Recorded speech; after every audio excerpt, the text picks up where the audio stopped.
Hey, welcome back to YT Finance, and this is the channel where I went to business school so you didn't need to, and today we are talking about SOFI Technologies SOFI stock, and then we're going to move on and talk about Palantir Technologies PLTR stock. So we're going to start off talking about SOFI Technologies and how this particular author is very negative and bearish about the company, and he says that the stock price isn't going to come back anytime soon. So clearly, he is a naysayer and he's being very negative regarding the stock. However, I do want to balance this, but also expose you to a negative point of view for the stock, because on this channel we are pretty bullish on SOFI Technologies if you want to hold this company for at least 10 years. However, in our next article, we're actually going to discuss 3 reasons why SOFI stock is actually looking pretty promising, and that means we're going to be comparing and contrasting what these various authors are saying. And as always, I'm going to give my educated opinion on this. And then lastly, we're going to talk about how Palantir Technologies PLTR stock actually has a new price target of $15 per share, and this Forbes article actually says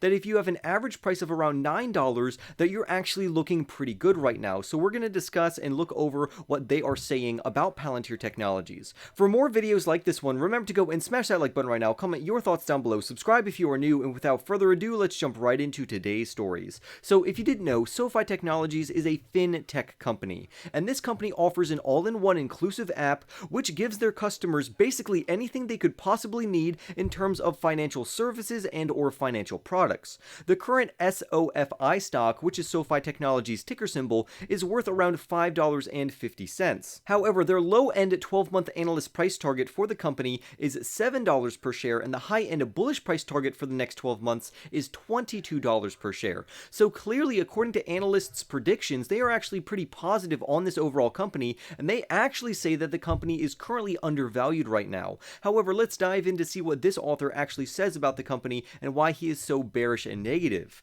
He starts off by saying that the SOFI stock price has actually plunged downward in price since the start of the year by around 62%, which is very accurate to say. However, he does follow it up with another reason why this could be happening.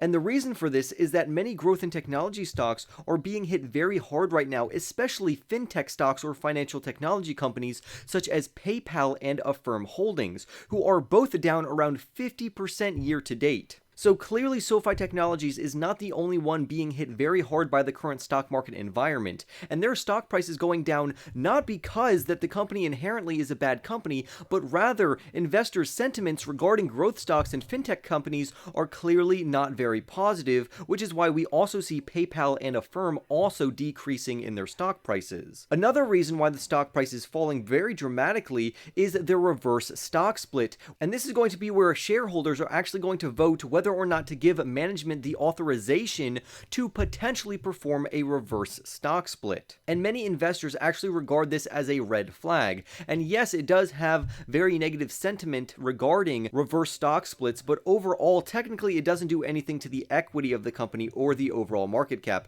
However, normally when a company does a reverse stock split, it does indicate weakness in the overall stock price, but not the company itself. Because remember, the stock price is a reflection of the company, but it's not a one-to-one representation. Basically, the reverse stock split is going to increase the amount each share of the company is worth, but it's going to lower the amount of total outstanding shares, and that's going to be what causes the per share price to actually increase. An example of this is back when General Electric, ticker symbol GE, did an 8-for-1 reverse stock split, and it lifted their $12 GE price all the way up to around $100 per share. However, since then, it has actually fallen back down to around $77 per share. So as you can see, even after a reverse stock split, the stock price will continue to trend downwards. However, now it has further to fall instead of becoming a penny stock, which threatens either a delisting risk or the risk that many institutions won't invest into the company, because institutions focus on solid companies that have high stock prices. They're not very into investing into stocks that are worth only a couple dollars or pennies. As of right now, we don't even know if management will actually gain approval for the reverse stock split. Investors could 100% vote against this. However, if they do vote for this, management still has the option to not do it. But if they do actually go through with the reverse stock split, the split itself can range anywhere between a 1-for-2 or a 1-for-10. So if they did a 1-for-10 stock split, if the current stock price is around $6.50, which it's not, it's actually around $5.50, the SOFI SOFI stock price would be $65 if it was currently $6.50, but because it's currently $5.50, the new SOFI stock price is going to be around $55 per share. And this could either invigorate institutions to actually buy more into the stock because they are not at a risk for delisting because the stock price is so low, and it could give them some confidence. However, I personally don't buy that particular reason. I think that even if they do the reverse stock split, the stock will continuously fall back down, at least for a short time or until macroeconomic factors change. Now, saying this, like I said earlier, the stock is not a direct reflection of the company's performance, because if we look at the company's fundamentals, particularly in one of the recent earnings reports, SoFi reported a loss of around 14 cents per share, which was actually better than what Wall Street actually forecasted for the company at a 15-cent share loss. So this is actually SoFi continuously beating Wall Street's expectations and projections for the overall EPS. Likewise, their revenue also exceeded expectations from Wall Street and various analysts by bringing in around $322 million versus only $286 million. So this was a huge revenue beat, but we really didn't see an increase in the stock price, even though clearly it should have happened. So investors aren't paying attention to the fundamentals and the financials of the company, rather they are just trying to adapt to the current negative market sentiment, which is why the SOFI stock price is falling. And while investors as well as their management contemplate whether or not they are going to implement a reverse stock split, this has added more negative sentiment to this overall company. Now, as I always say, I personally do not invest more than 5% of a portfolio weight or allocation to one single company, because to me anything above that is a bad risk management. There are a plethora of other companies on the stock market right now that are absolutely phenomenal. So we don't want to overexpose ourselves to just one company. We're going to use this time to diversify into a plethora of good companies, and this is going to protect us from unnecessary risk of losses. But now that we have the bearish negative article out of the way, let's see what this particular author says about the company and why he says that there are plenty of reasons for investors to be excited about SoFi stock,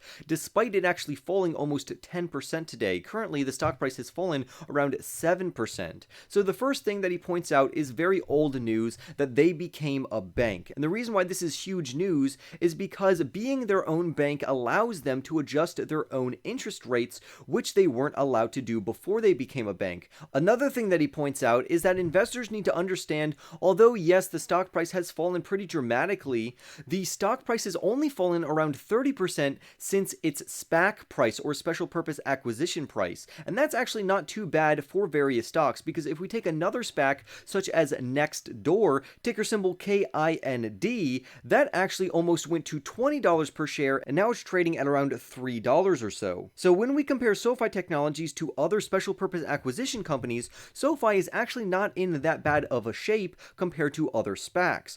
Also, the current stock market environment has been hammering SPAC companies extremely hard, which would include SoFi Technologies. So SoFi is getting hit from three different directions. One, there's negative market sentiment. Two, the financial technology companies are being hit extremely hard in particular, and clearly SoFi is a fintech company. And number three, SPAC companies are also being hit extremely hard, as well as many other growth companies. So SoFi literally can't win for losing during this current market environment. Now, the good news is that they are on the cusp of being profitable, according to this financial reporter, which is very good news because many other SPACs are a long way away from becoming profitable. And I really like how SoFi Technologies has a clear path toward profitability, which is exactly what this particular financial reporter echoes. And that's the thing that I am most excited for. If you didn't know, and if you haven't watched the videos that I've done on the analysis of when we think and when we have projected when SoFi Technologies is supposed to become profitable, it's going to be in the year of 2024. So literally in around 2 years, the company is literally going to be a profitable growth company, which is absolutely phenomenal. And I plan to hold this company for at least 5 to 10 years. So clearly that is going to be implemented in my time horizon.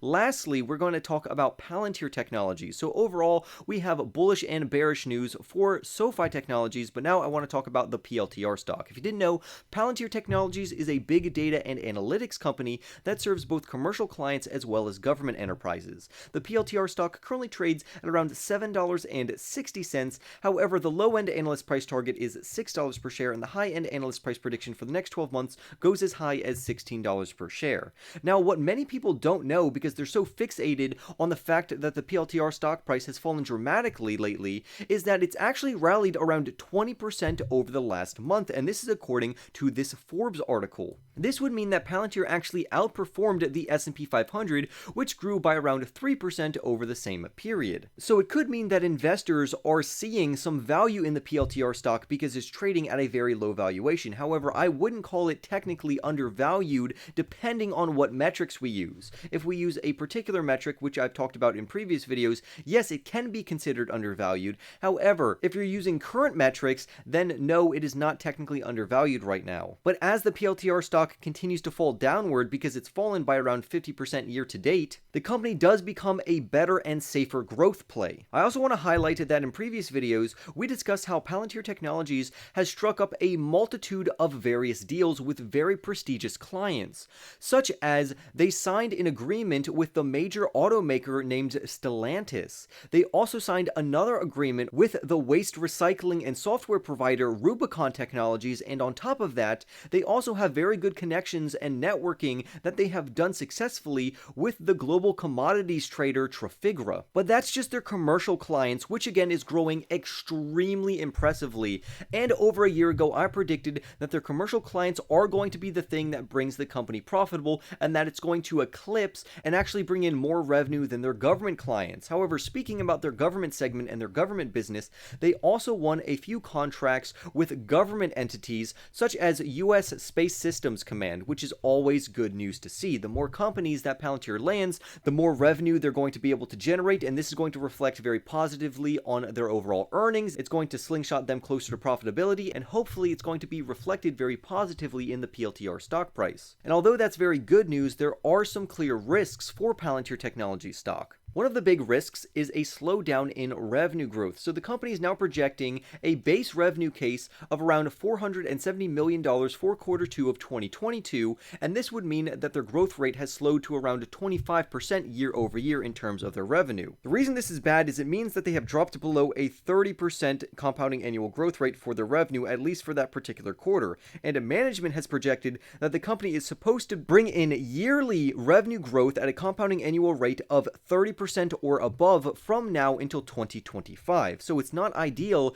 that the current projections are currently sitting at only a 25% year-over-year growth. Another risk would be that this company is unprofitable. However, they are projected to become profitable at the end of 2025. This company also is a high multiple stock, so it's going to be hit very hard by rising interest rates along with a plethora of other growth stocks. Now, what I don't understand is that this actually shouldn't affect Palantir Technologies because they virtually have no debt. And that means these interest rate hikes aren't really going to affect them that badly compared to other growth stocks. So overall, the risk to reward trade-off for Palantir, according to this Forbes article, actually looks quite promising at their current stock price. They also agree with me that this company is going to be a good long-term play as long as its fundamentals remained intact. It is a fantastic company in regards to their artificial intelligence, and they are going to start playing a greater role in the United States economy because they are helping both commercial enterprises as well as government organizations. Right now, the PLTR stock trades at a forward PS multiple of around 9 compared to their 2022 consensus revenues. However, if we go to 2023, that then drops to around 7 times. And if we can continue this all the way until 2025, the company is going to be very, very intriguing, and it's going to be an even better buy than it is right now, as long as investors don't identify what the company is actually worth. According to this Forbes article, they estimate that Palantir Technologies valuation is at least worth around $15 per share, which means that currently the stock price, according to this Forbes article, is undervalued by around 60%, which is absolutely phenomenal news if you are holding this company and you have an average price or an average cost basis below $15 per share. And remember, this is a 12-month stock price prediction. The company could grow beyond that in the future. However, this $15 price target is very close to the $16 price target that the most bullish analyst currently holds for the next 12 months. However, if the company does drop below $6, it would be a phenomenal buying opportunity according to analysts' estimates. But I would love to hear your thoughts down below on what you think of SOFI Technologies, and I want to hear what you're thinking or what you are doing for Palantir Technologies. I want to close the video by saying again, I personally own both of these companies, but I don't allocate more than 5% of my portfolio to either of these companies because in my personal opinion, that would would be improper risk management when there are a plethora of other companies that I have bought. However, every time I tend to do videos on those other companies, they don't get a lot of views. But trust me, they are on the channel if you want to go check those out. They are mainly blue chip companies or ETFs. One of my favorite ETFs, of course, is going to be VOO because it tracks the S&P 500 index, which is always a very stable investment, especially if you dollar cost average into it as the stock market is falling, because when it rebounds, it's going to make you a lot of money in my personal opinion. But again, with that being said, I would love to hear your thoughts down below. Subscribe if you are new, and I'll see you in the next YT video.